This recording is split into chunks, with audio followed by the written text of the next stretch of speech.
हरे कृष्णा। हिंदू पंचांग के 12 मास में कार्तिक का महीना भगवान विष्णु का महीना है। इसमें नक्षत्र, ग्रह, योग, तीर्थ, तिथि, पूर्व का क्रम धन, ऐश्वर्य, लाभ, उत्तम स्वास्थ्य देता है। इस मास में भगवान शिव के पुत्र कार्तिकेय की तारकासुर राक्षस का वध किया था, इसलिए इस मास का नाम कार्तिक पड़ा, जो कि विजय देने वाला है। कार्तिक महीने का महात्म स्कंद पुराण, नारद पुराण और पाग पुराण में मिलता है। कार्तिक मास के लगभग 20 दिन मनुष्य को देव आराधना द्वारा स्वयं को पुष्ट करने के लिए प्रेरित करते हुए हैं, इसलिए इस महीने को मोक्ष का द्वार भी कहा जाता है। पाग पुराण में उल्लेख है कि पूर्व जन्म में आजीवन एकादशी और कार्तिक का व्रत का अनुष्ठान करने से ही सत्यभामा जी को श्री कृष्ण के अर्धांगिनी होने का सौभाग्य प्राप्त हुआ था। व्रत और तप की दृष्टि से कार्तिक मास को परम कल्याणकारी, श्रेष्ठ और दुर्बल कहा गया है। भविष्य पुराण की कथा के अनुसार एक बार कार्तिकेय के महीने में श्री कृष्ण को राधा जी से कुंज में मिलने के लिए आने से में देर हो गई थी। कहते हैं कि इससे राधा जी क्रोधित हो गई और उन्होंने श्री कृष्ण के पेट को लताओं की रस्सी से बांधकर उसे बांध दिया था। वास्तव में मैया यशोदा ने किसी पूर्व के कारण कन्हैया को घर से बाहर निकालने नहीं दिया। जब राधा जी को वस्तु स्थिति का बोध हुआ तो उन्होंने सारी बात को पता चला तो वे लज्जित हो गई। उन्होंने तत्काल क्षमा याचना की और दामोदर श्री कृष्ण जी को बंधन मुक्त कर दिया। इसलिए कार्तिक मास को श्री राधा दामोदर मास भी कहा जाता है। अश्विन पूर्णिमा यानी शरद पूर्णिमा के दिन से ही कार्तिक स्नान प्रारंभ हो जाता है। कार्तिक मास में तुलसी जी का पौधा लगाना, तुलसी जी का विवाह करना सर्वोत्तम माना जाता है। इस महीने में दान करने से अक्षय शुभ फलों की प्राप्ति होती है। खास तौर पर दीप दान करने से बड़ा लाभ मिलता है। कार्तिक माह में पूर्ण निष्ठा और भक्ति भाव से पूजन करने से सभी मनोकामनाएं पूर्ण होती हैं। इस महीने में बड़ा और मुख्य 30 त्योहार पड़ते हैं। कार्तिक महीने की शुरुआती शरद पूर्णिमा से हो जाती है। इसके बाद करवा चौथ, धनतेरस, रूप चौदस, दीपावली, गोवर्धन पूजा, भैया दूज, देव उठनी एकादशी आदि मनाए जाते हैं। तो चलिए आपको बताते हैं कि साल 2024 में कार्तिक मास कब से शुरू हो रहा है और कब समाप्त होगा। इस महीने में पड़ने वाले कौन कौन से मुख्य त्योहार किस तिथि को पड़ेंगे। साल 2024 में कार्तिक मास प्रारंभ होगा 17 अक्टूबर गुरुवार को शरद पूर्णिमा के दिन और कार्तिक मास की समाप्ति होगी 15 नवंबर शुक्रवार को देव दिवाली के दिन, 20 अक्टूबर रविवार करवा चौथ, सकट गणेश चतुर्थी 24 अक्टूबर गुरुवार, होई अष्टमी 28 अक्टूबर सोमवार, रमा एकादशी, गोत्सव द्वादशी 29 अक्टूबर मंगलवार, धनतेरस 30 अक्टूबर बुधवार, मासिक शिवरात्रि 31 अक्टूबर गुरुवार, नरका चतुर्थी 1 नवंबर शुक्रवार, दिवाली जिस दिन कार्तिक अमावस्या है 2 नवंबर शनिवार, गोवर्धन पूजा 3 नवंबर रविवार, भाई दूज 7 नवंबर गुरुवार, छठ पूजा 9 नवंबर शनिवार, गोपा अष्टमी 10 नवंबर रविवार, अक्षय नवमी 12 नवंबर मंगलवार, देव उठनी एकादशी यानी देव उठनी एकादशी 13 नवंबर बुधवार, तुलसी विवाह 14 नवंबर गुरुवार को होगा, बैकुंठ चतुर्थी और 15 नवंबर शुक्रवार को, कार्तिक पूर्णिमा के देव दिवाली के दिन जिस दिन मणकर्ण का स्नान भी किया जाता है, कार्तिक मास की समाप्ति होगी। भगवान श्री कृष्ण कहते हैं कार्तिक समो मास न कृत समा यकर तीर्थम।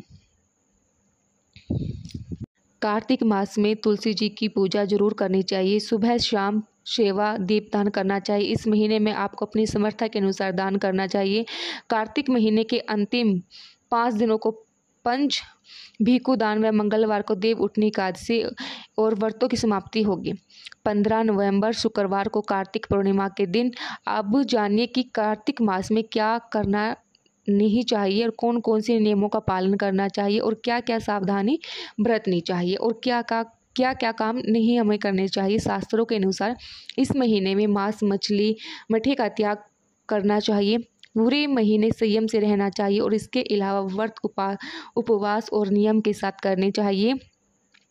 कार्तिक महीने के पहले यानी अश्विन पूर्णिमा के दिन से कार्तिक स्नान प्रारंभ होता है। ऐसे में जो भक्त पूरे महीने कार्तिक मास के नियमों का पालन करता है, एक समय व्रत रखता है, उन्हें अश्विन पूर्णिमा के दिन से ही व्रत प्रारंभ कर देना चाहिए। कार्तिक मास में कुछ भक्त पूरे महीने उपवास रखते हैं और शाम की पूजा करने के बाद केवल एक समय शुद्ध सात्विक भोजन ग्रहण करते हैं, जिसे आप नॉर्मल अन्न ग्रहण कर सकते हैं। इसके अलावा कुछ भक्त जो पूरे महीने में व्रत करने में समर्थ नहीं होते हैं, कार्तिक महीने में पड़ने वाले मुख्य दिनों में यानी फिर अंतिम 5 दिनों में, जिन्हें पंचभीकु व्रत कहा जाता है, उन दिनों में व्रत रख सकते हैं। सबसे पहले नियम होता है कि कार्तिक महीने का दीपदान शास्त्रों के अनुसार कार्तिक मास में सबसे प्रमुख जो काम है दीपदान करने का बताया है। इस महीने में नदी, पखार, तालाब आदि किनारों पर या किसी पवित्र पौधे के नीचे दीपदान कर सकते हैं। इससे आपको अपार पुण्य मिलता है। दूसरा, तुलसी पूजा। इस महीने में तुलसी पूजा और तुलसी की सेवा करने से विशेष लाभ मिलता है। तो हर महीने में तुलसी जी की सेवा करना, तुलसी जी पूजा करना शुभ होता है, लेकिन कार्तिक मास में तुलसी जी की पूजा करने से कई गुना फल मिलता है। तीसरा, भूमि पर शयन। कार्तिक मास का पालन करने वाले लोगों को भूमि पर शयन करना चाहिए। इसके दौरान भगवान का मंत्रों का जाप करना चाहिए और भूमि पर सोने से मन में सात्विकता भाव आता है और अन्य जो विकार होते हैं वो भी समाप्त हो जाते हैं। कार्तिक मास का व्रत रखने वाले भक्तों को पूरे कार्तिक के महीने में शरीर पर तेल नहीं लगाना चाहिए। सिर्फ एक ही दिन शरीर पर तेल लगाया जाता है, दिन और नरका चतुर्थी यानी कार्तिक कृष्ण चतुर्थी के दिन ही शरीर पर तेल लगाना चाहिए। इसके अलावा अन्य दिनों में तेल लगाना वर्जित होता है। 5वें दिन मांस, मछली, मट्ठा का निषेध होता है। यह चीज़ें ग्रहण नहीं करनी चाहिए। कार्तिक मास में दलहन यानी उड़द, मूंग, मसूर, मटर, राई आदि का सेवन नहीं करना चाहिए। किसी प्रकार का मांस, मछली आदि का भी प्रयोग नहीं करना चाहिए। ना ही किसी नशीले पदार्थ का प्रयोग करना चाहिए। ब्रह्मचर्य का पालन करना चाहिए। कार्तिक मास में तो अति अवश्य बताया गया है। इसका पालन नहीं करने पर पति पत्नी को दोष लगता है और इसके अशुभ फल भी प्राप्त होते हैं। 7वां है संयम रखे वितरणती को चाहिए तपस्वी का समान व्यवहार, अर्थात कम बोले, किसी की निंदा या किसी की चुगली ना करे, बिना बात किसी से वाद विवाद ना करे, अपने मन पर संयम रखे। और 8वां है सबसे अनिवार्य नियम होता है हर दिन पवित्र नदी के जल से या घर पे ही नहाने के पानी में गंगा जल मिलाकर और शरीर पर नहाने से पहले तुलसी जी की जड़ से मिट्टी का लेपन करने से स्नान करना चाहिए। कार्तिक मास में जो भी व्रत आदि रखते हैं हमेशा ब्रह्म मुहूर्त में उठना चाहिए और फिर स्रोत आदि के द्वारा अपने इष्ट देव की स्तुति करते हुए दिन के बाकी कामों को करना चाहिए। गांव या नगर के अनुसार दैनिक कर्म जो मल मूत्र त्याग आदि के उत्तर की ओर मुख करके बैठना चाहिए। इसके बाद दातुन जीभ की शुद्धि के लिए आम, नीम, जामुन आदि वृक्ष के पास जाकर इस प्रकार करना चाहिए। वनस्पति आप मुझे आयु, बल, यश, तेज, संतान, पुष्प, वैदिक ज्ञान, प्राग और धारण शक्ति प्रदान करते हैं। इसी प्रकार कहे गए वृक्ष से दातुन करनी चाहिए। दूध वाले वृक्षों से दातुन करना वर्जित माना जाता है। अगर आपको आसपास दातुन का पेड़ ना मिले तो जिस तरह से आप डेली दांत साफ करते हैं वैसे ही करने चाहिए। दांतों को अच्छे से साफ करके मुंह को जल से साफ करना चाहिए। इसके बाद कार्तिक का व्रत करने वाले भक्तों को विधि पूर्वक स्नान करना चाहिए। स्नान के बाद साफ स्वच्छ वस्त्र धारण करके तिलक लगाना चाहिए। फिर अपने गोत्र विधि के अनुसार या अपने घर के नियमानुसार जैसे आपकी समर्थ उपासना करनी चाहिए। जब तक सूर्योदय ना हो तब तक गायत्री मंत्र का जाप करना चाहिए।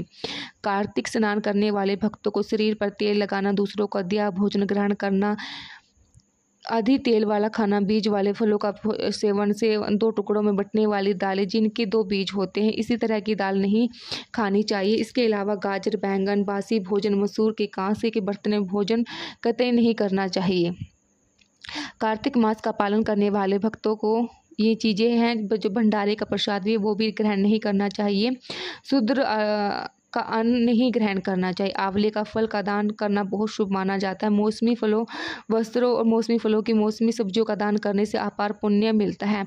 ऐसे भक्तों को भगवान विष्णु की कृपा से अंत में मोक्ष मिलता है। जो इस प्रकार से मनुष्य जाने अनजाने में कार्तिक मास के नियम से स्नान करता है उन्हें कभी यम यातना नहीं भुगतनी पड़ती। कार्तिक मास में तुलसी जी के पौधे के नीचे श्री राधा कृष्ण की मूर्ति रखकर, शालिग्राम भगवान रखकर पूरी भक्ति भाव के साथ पूजा करनी चाहिए। पूरे महीने में शालिग्राम भगवान की पूजा का नियम लेना चाहिए। अगर आसपास आंवले का पेड़ है तो तब भी आप राधा कृष्ण की मूर्ति रखकर केवल आंवले के पेड़ की पूजा करें तो कार्तिक मास में आप कर सकते हैं। इसका भी आपको बहुत ज़्यादा पुण्य प्राप्त होता है।